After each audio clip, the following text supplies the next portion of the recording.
알면 도움되는 무릎연골에 좋은 음식. 무릎연골이 손상되는 원인은 다양하기 때문에 항상 무릎연골이 손상되지 않도록 관리해야 합니다. 허리 통증으로 인하여 무릎에 통증이 발생하기도 하지만 무리한 움직임으로 인한 부상이나 과체중으로 인한 손상, 노화에 의한 염증 증상 등 다양한 문제로 일어날 수 있는 무릎 연골 질환은 회복이 쉽지 않으므로 방심하지 않고 관리하는 것이 좋습니다. 우리 몸에서 중요하지 않은 부위는 어느 한 곳도 없다고 하지만 특히 무릎에 손상이 오게 되면 일상생활에 큰 어려움을 경험하게 됩니다. 이동할 때에도 큰 문제가 발생하기 때문에 더욱 그러한데요. 오늘은 무릎연골에 대한 이야기 함께 나누어 보고 평소 챙겨주시면 도움되는 무릎연골에 좋은 음식도 알아보겠습니다. 사실 대부분의 무릎 손상은 노화에 의한 경우가 많습니다. 하지만 다른 원인들로 인하여 무릎연골이 손상될 수 있기 때문에 방심하지 않고 가벼운 이상 증세라도 치료를 받는 것이 좋습니다. 무릎연골이 손상되면 무릎에 붓기가 생기거나 열감이 오르게 됩니다. 또 통증으로 인하여 고통을 호소하게 되는데요. 무릎을 펴거나 구부릴 때, 또 걸음을 걸을 때 뚝뚝 소리가 나는 등의 이상 증상이 있다면 연골 손상을 의심해 보아야 합니다.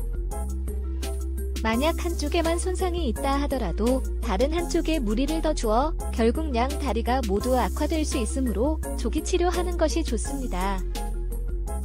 특히 과체중인 경우 정상 체중을 목표로 하며 무릎에 무리를 주지 않아야 하는데요. 운동요법과 식이요법으로 주기적 관리를 해주어야 합니다.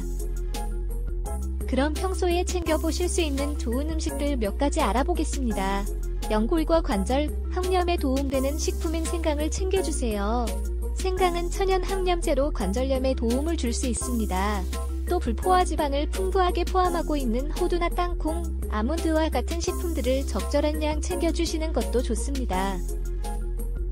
이와 더불어 마그네슘, 아연, 엽산 등을 함유하는 녹재류를 충분히 챙겨주시고 신진대사 활성과 혈액순환 관리, 연골 건강을 튼튼히 하는 데에 용이한 흑염소와 같은 식품을 무릎연골에 좋은 음식으로 챙겨주세요. 연골에 문제가 있을 때에는 가만히 있을 것이 아니라 부담을 적게 줄 수 있는 운동으로 근력을 키워주시는 것이 좋습니다. 또 건강한 식습관과 생활습관을 함께 해주셔서 통증 없고 튼튼한 삶 오래오래 지켜나가셔야 하겠습니다. 건강을 생각하시는 분들이라면 알아두셔야 하는 지리산 자연방목 흑염소진액 소개드려요. 청정지역 지리산에서 자연방목으로 키우는 암컷 흑염소에 한약이나 화학적인 첨가물은 전혀 없이 천연 야채만을 넣고 72시간 저온 숙성하며 진하게 우려낸 흑염소진액 소개드립니다.